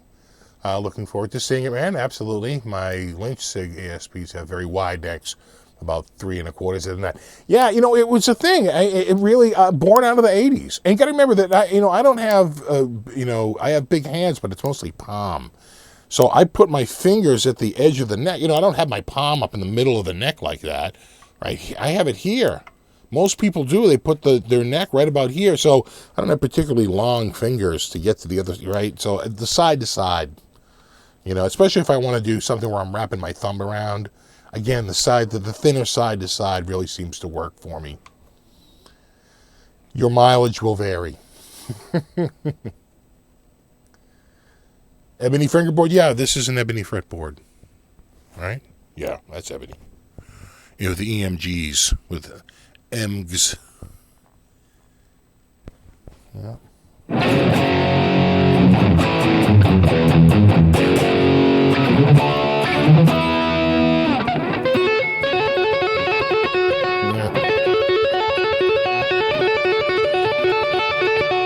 Right.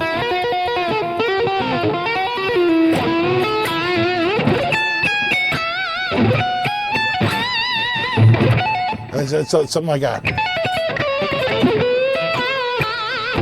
Never get that.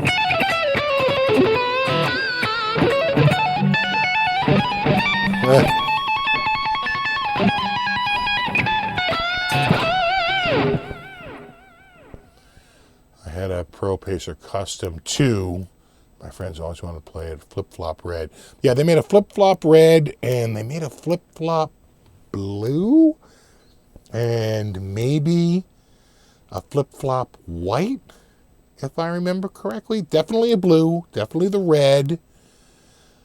I could have sworn they made another one. It could have been a white that had highlights, right? In one direction, it would look a little bit like green or blue white, and the other way would be like red white. But it was like a flip-flop tint almost.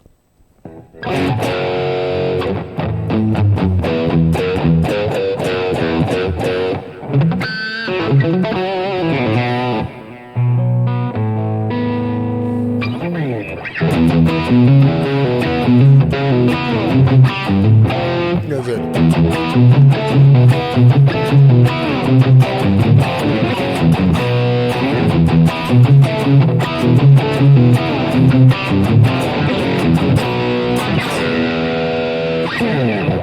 Showman. Yeah. Not the whole show. We got another 20 minutes.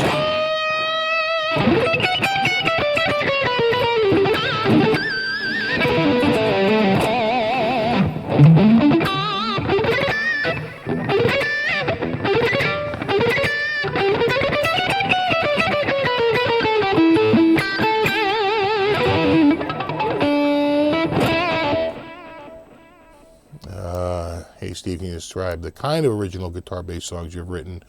They're mostly blues-based, if I'm being honest. It's this guy, they're classic rocky, right? Maybe it sound a little bit heavier at times, but not really. They're really blues-based, if I'm being honest. As much as I'd like to think of they're more metal, but they're probably not. But I mean, you can go. I mean, that's a blues rap. That is blues. A weird, ridiculous blues. PDX, thanks for hanging out, buddy. No, you rock, bud.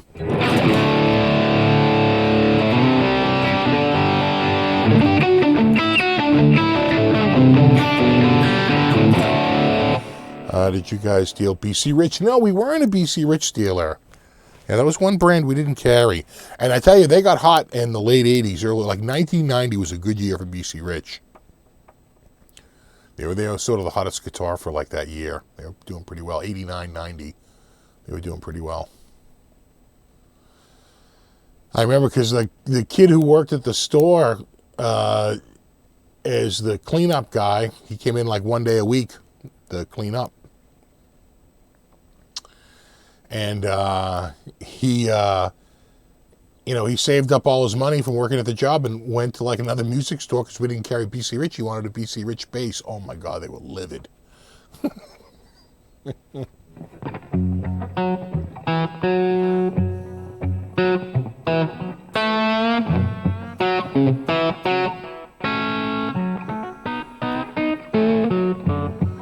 What's up, Mike or Mick from Sweden?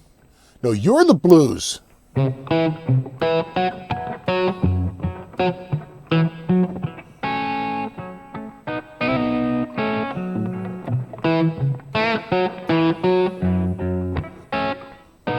Hey, what's up, Shane?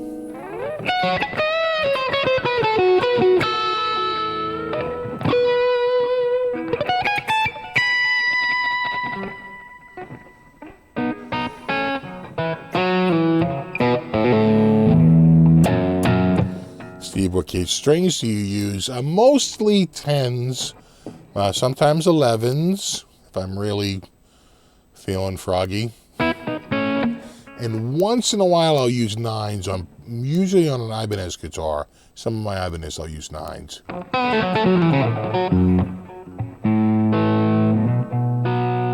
Thanks, Steve. I swear you can get a great sound with you. Thanks, buddy. Love your playing the great. Thanks, man.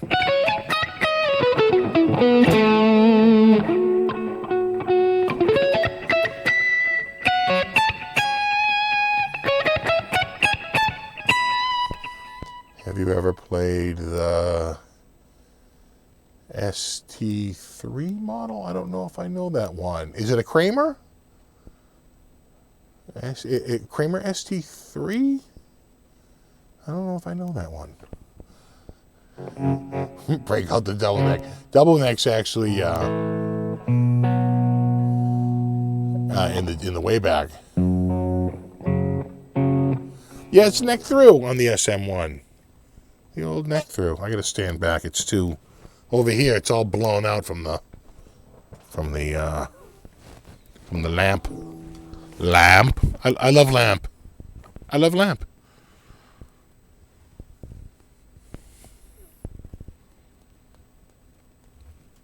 Oh, there it is, right there, bringing out all the details.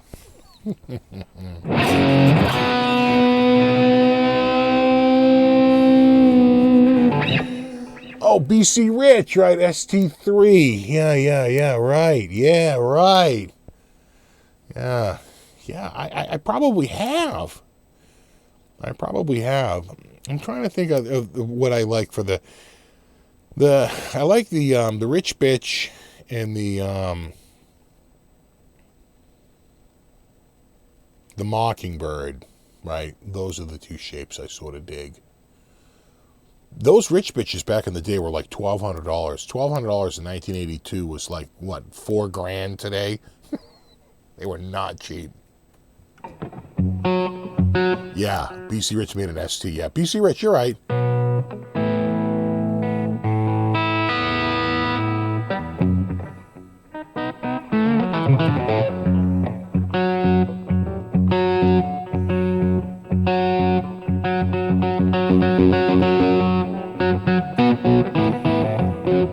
Sorry, ST3, yeah. Sorry, go by a little fast. Does Kramer make a 3-on-3 headstock? They didn't back in the day. They were always 6 in line back in the day. They may have now. I want to say that is the Assault a 3-on-3, or is that still all on one side? I forget now. They may have 1 or 2 models with 3 on a side, but they're primarily a 6 on a side company. They really are. Nice, Kramer Steve. Oh, thanks, Rock Nutter. Hello, Santoni. The weight was high on bitch. Yeah. Those Rich Bitches were heavy, right? They were like a big friggin' beast. But I wanted that, right? 10-string. I'd see like probably Joe Perry playing one back then and just being sort of smitten, you know.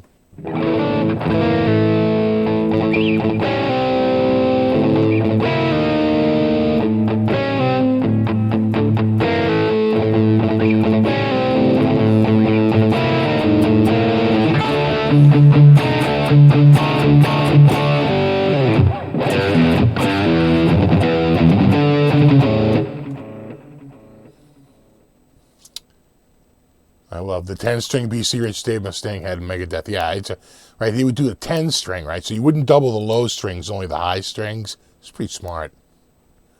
I really dug that, right? And it had those extra tuning keys down here in that weird shape. I love that guitar. The guys in the Cars were playing them. They just seemed so modern at the time. I mean, this is like 81, 82, 80, 81, 82. You know? Yeah, Joe Perry's Red Bitch. That's it. The red one. That's exactly it. You're right. Mark Annoni has it right. Yeah. I have an NJ Series Mockingbird with one-off stealth headline prototype bass. Never put in production.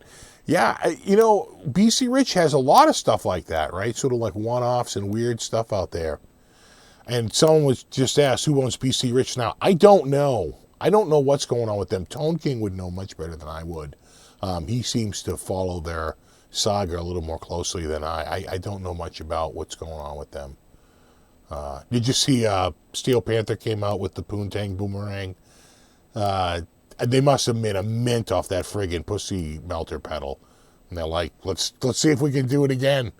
So they came out with Poontang Boomerang. Good for them. Good for them. They cried all the way to the bank. I saw the Kiss show in Minneapolis. Yeah, they're playing on the 20th. They're playing in 10 days in Boston. I don't think I'm going to go. It's just too much money. BC Rich USA is a premium product. Yeah. Well, back in the day, they were a total premium product. But then, I want to say by the late 80s, they had pretty much, certainly by I want to say 88 or 89, they had been purchased by an importer. And those imports did really well, man. Those imports were pretty good. We have subject, ever play review acoustic? Yeah, I have a few acoustics. I got a killer, it's over there, a Framus Parlor guitar. I love that guitar. And then I have a, a Framus concert classic that is just to die for, man. That guitar is so nice. And then up in the attic, I have a Larrivee that I use. Pussy Melter used, going for $500. Yeah, but there's so many out there. It runs for over $500 on eBay. But I think that they made so many of the products out there. I can't believe they're going to get. I mean, you can ask that. There's always a dreamer out there to see if they can get $500. But who knows if they'd ever sell one at that price. Someone should release a noise gate called the Cock Blocker. Touché. Isn't Framus the new owner of BC Rich? I don't think so. I haven't heard that. Platinum Series BC Rich were garbage. The NJs were okay. I've heard good things about the NJs. Yeah, Poison. That was probably their biggest guy. When Wasp, right? And was Nikki Sixx using BC Rich basses for a while in the early years, right? And then eventually, I think, it went with Gibson, I think, right? The Firebird. And they made 250 Pussy Melters. All right. I felt like they made a lot more. It felt like they were going to make 250 until they got 2,500 orders. And they're like, or 2,500. How much money are they going to leave on the table, right?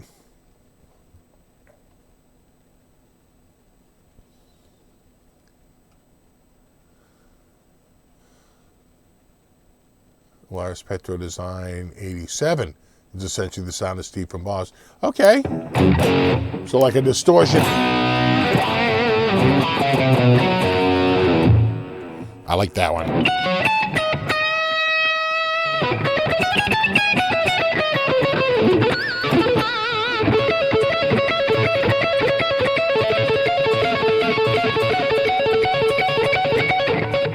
$2,500 Pussy Melters, yeah. That sounds more like it. Yeah, Six and Mars both played BC Rich in the early years. Yeah, that sounds about right. I remember that, you know.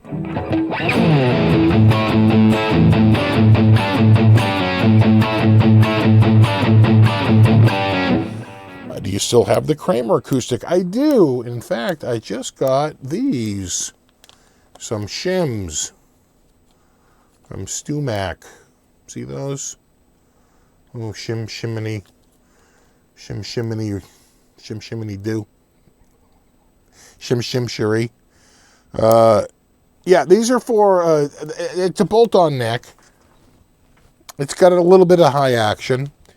I don't really want to shave the bridge down because I don't really want to lower it much there. So the best thing to do is just use the shim. You know?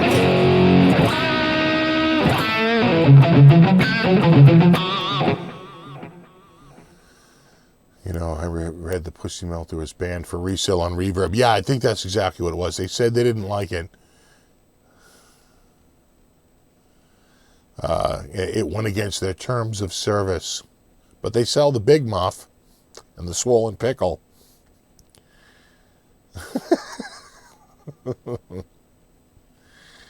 Steve, your take on First Act made in USA guitars. I've never played one. First Act I've always known as an import brand, but apparently they've done some high-end US stuff, but I've never played one. That's a brand that's come up once in a while, but I've never seen. I don't think I've ever seen them at the NAMM show. If I've been there, I missed them.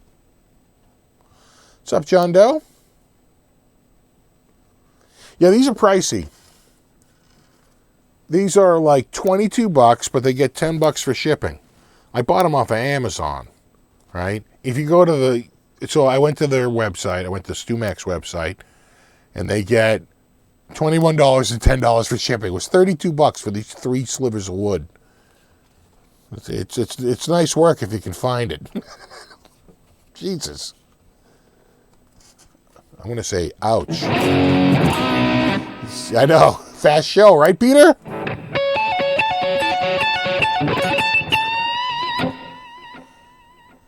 Just got back from South Carolina. Welcome back. Been down there working. Sounds great. Can't wait to get caught up with your latest videos. Good to hear from you. Rock on. Thanks, Charles.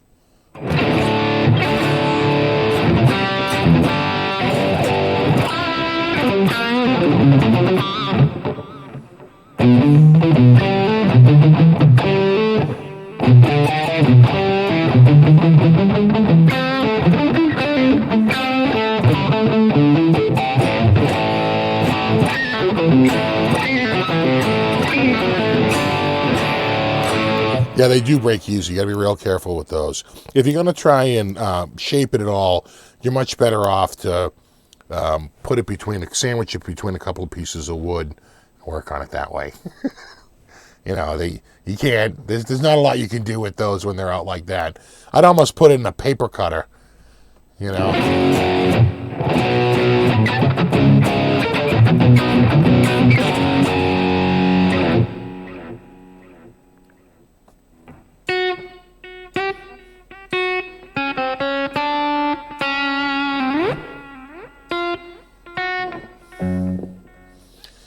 Say, Steve, how do you like the Steinberger rig guitar? I love it.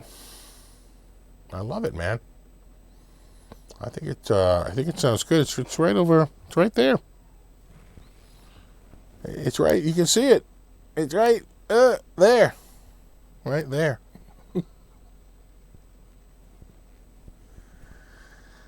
I jammed to a little thing. I'm worried about copyright. I have to do I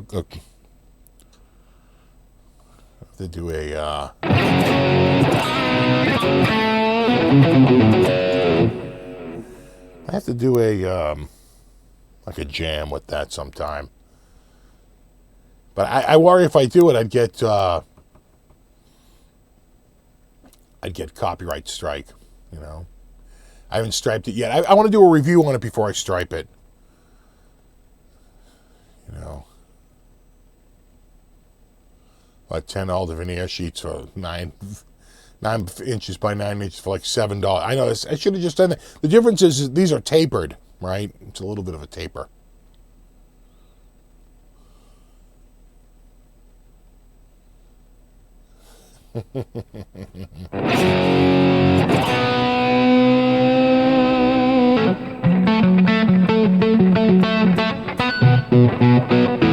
Yes, Dave's World of Fun Stuff hates Stu Mack. He calls him the Evil Empire. I don't know that they're the Evil Empire, but I'll tell you this much. You know, as much as I find their stuff to be ridiculously overpriced at times, they make a couple of tools that I really was not happy with the price I paid for that damn tool. But I gotta say, it worked gangbusters, and it cut a shit ton of time out of the job. I mean, really, really did. So as much as I didn't want to pay $105 for a goddamn file, $110 for a file, I think it was. It's an amazing file that it does work that no other file can do. It just works. I was able to crown a guitar in like 15 minutes. 20 minutes. It's hard to argue with that.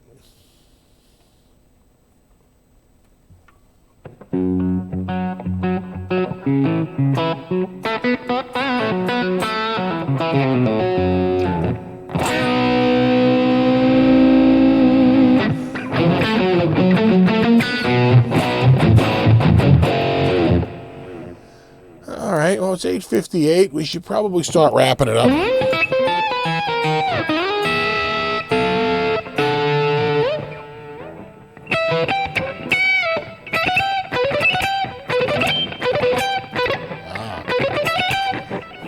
Pick slipping. Hi, Steve. Big hello from Portugal. Hello, Portugal. Love your show. Thank you, buddy. Welcome. Although I'm just about to wrap things up here. It's 8:59. Don't want to keep people too late. Oh, now, John, late again. Dude, I was just wrapping up. Oh, my God. That's too funny.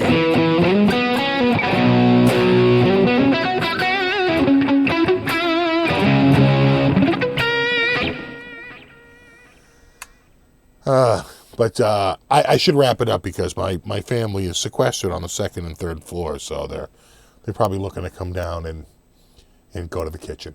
So I'm going to wrap it up here, guys. As always, no, you rock.